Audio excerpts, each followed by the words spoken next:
Light and shadow.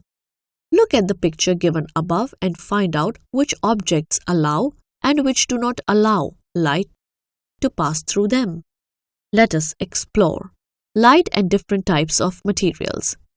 We are able to see things around us because of light. There are two kinds of objects. Objects that emit light of their own are called luminous objects. Sun, stars, a lit candle and fire are some examples of luminous objects. Firefly and glowworm are examples of living luminous objects. There are some objects that do not emit light. They are called non-luminous objects.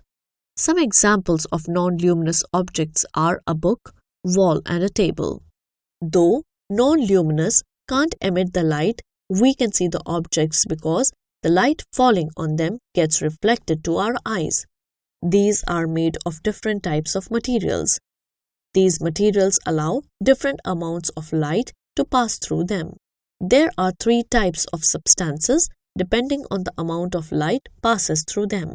Transparent substances. Materials that allow light to pass through them completely are called transparent substances. Air, clear water, and clear glass are some transparent substances.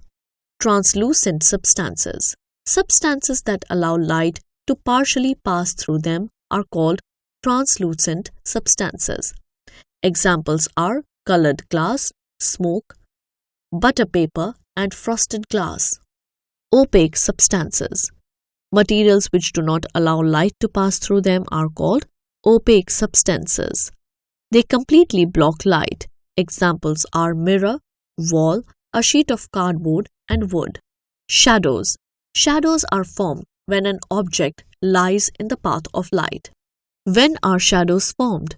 Three conditions are required for the formation of shadows: source of light, a surface on which the shadow can be formed, a translucent or an opaque object. Characteristics of a shadow. A shadow is always formed on the opposite side of the source of light. If we stand facing the sun, our shadow is formed behind us. If the sun is behind us, our shadow will be in front of us. A shadow is always black. A shadow only shows the shape of the object but not the object. The size of the shadow depends upon the distance between the object and the source of light.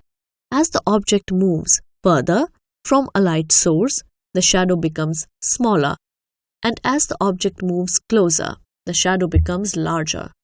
The size of the shadow also depends on the distance between the object and the screen or surface on which the shadow falls.